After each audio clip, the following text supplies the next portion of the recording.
Assalamualaikum warahmatullahi wabarakatuh. Perkenalkan, nama saya Dita Ainun Istifari, NIM 451419046 dari kelas C Pendidikan Geografi 2019. Di sini saya akan mempresentasikan mengenai alat penilaian hasil belajar, di mana dalam alat penilaian hasil belajar itu dalam kali ini pembahasannya ada dua, yaitu tes dan non-tes. Yang pertama itu ada tes. Nah, di dalam tes ini yang dijelaskan itu ada tentang pengertian tentang tes, fungsi tes, penggolongan tes, dan kriteria tes yang baik. Yang pertama ada pengertian tes, di mana tes merupakan alat atau prosedur yang dipergunakan dengan bentuk tugas atau suruhan yang harus dilaksanakan dan dapat pula berupa pertanyaan-pertanyaan atau soal yang harus dijawab. Yang berikutnya itu ada fungsi tes, di mana di sini fungsi tes ada dua, yaitu yang pertama sebagai alat pengukur terhadap peserta didik, dan yang kedua sebagai alat pengukur keberhasilan program pengajaran. Itulah materi dari saya, lebih dan kurangnya saya mohon maaf.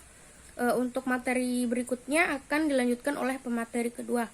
Sekian, wassalamualaikum warahmatullahi wabarakatuh. Assalamualaikum warahmatullahi wabarakatuh. Saya Hermin dari kelas C dengan NIM 451419061. Di sini saya akan melanjutkan materi yang sebelumnya sudah dijelaskan oleh teman saya, yaitu Dita Ainun Istifari. Di mana materi yang saya akan jelaskan yaitu tentang penggolongan tes dan kriteria tes yang baik. Di mana penggolongan tes ini terbagi menjadi 5. Yang pertama, menurut sifatnya, tes dapat dibagi menjadi tes verbal dan tes non-verbal. Di mana tes verbal, cara menggunakan bahasa dan alat melakukan tes verbal adalah sebagai berikut, dengan tes tulisan atau oral test dan tes tulis atau written test. Sedangkan tes nonverbal yaitu tes yang tidak menggunakan bahasa sebagai alat untuk melakukan tes, tetapi menggunakan gambar, memberikan tugas dan sebagainya. Atau dengan tes ini, tester menghendaki adanya respon dari testi bukan berupa ungkapan kata-kata atau kalimat, melainkan berupa tindakan atau tingkah laku. Kemudian tes menurut tujuannya, tes dapat dikelompokkan menjadi 1. Tes bakat, 2. Tes inteligensi, 3. Tes prestasi belajar, 4. Tes diagnostik, dan 5. Tes sikap. Di mana tes bakat yaitu tes yang digunakan untuk menyelidiki bakat seseorang. Dan tes inteligensi yakni tes yang dilakukan untuk tujuan untuk mengungkapkan atau mengetahui tingkat kecerdasan seseorang. Kemudian tes prestasi belajar yaitu tes yang dilakukan untuk mengetahui prestasi seseorang murid dari mata pelajaran yang telah diberikan. Sehingga dengan adanya tes hasil belajar ini, guru bisa mengetahui apakah pelajaran yang telah diberikan mencapai tujuan sesuai dengan target yang ditentukan. Kemudian ada tes diagnostik atau diagnostik tes, yaitu tes yang dinamakan untuk mengenali kelemahan atau problem yang dihadapi murid, terutama kelemahan yang dialami murid saat belajar. Kemudian ada tes sikap, yaitu tes untuk mengetahui sikap seseorang murid terhadap sesuatu. Yang terakhir yaitu tes minat, yaitu tes yang digunakan untuk mengetahui minat murid terhadap hal-hal yang disukainya, sehingga melalui tes ini dapat diketahui apa yang disukai oleh murid. Kemudian ada tes menurut perbuatannya.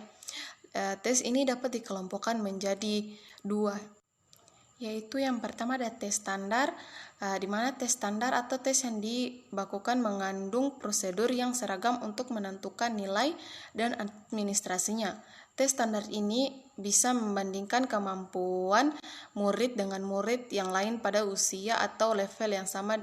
Dalam kasus perbandingan ini dilakukan tingkat nasional. Kemudian ada tes buatan guru.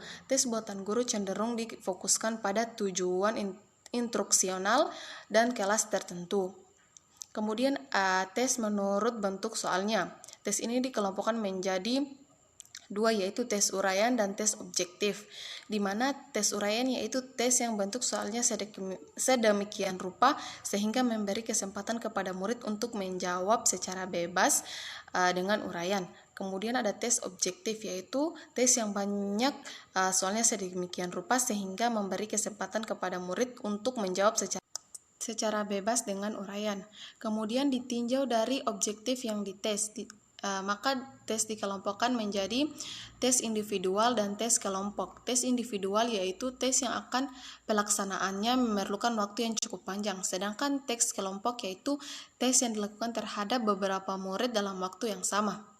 Kemudian materi selanjutnya yaitu kriteria tes yang baik.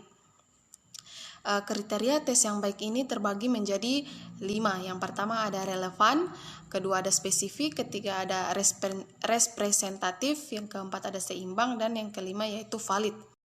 Assalamualaikum warahmatullahi wabarakatuh. Perkenalkan, nama saya Sri Dimi Zetayeb dengan NIM 4514190053. Saya dari kelas C Pendidikan Geografi. Baik, di sini saya akan menjelaskan tentang pengertian non-tes dan bentuk-bentuk non-tes. Yang pertama itu pengertian non-tes. Non-tes adalah penilaian hasil belajar peserta didik yang dilakukan tanpa menguji peserta didik, tetapi dengan melakukan pengamatan secara sistematis. Teknik evaluasi non-tes berarti melaksanakan penilaian dengan tidak menggunakan tes. Dan yang kedua itu bentuk-bentuk non-tes.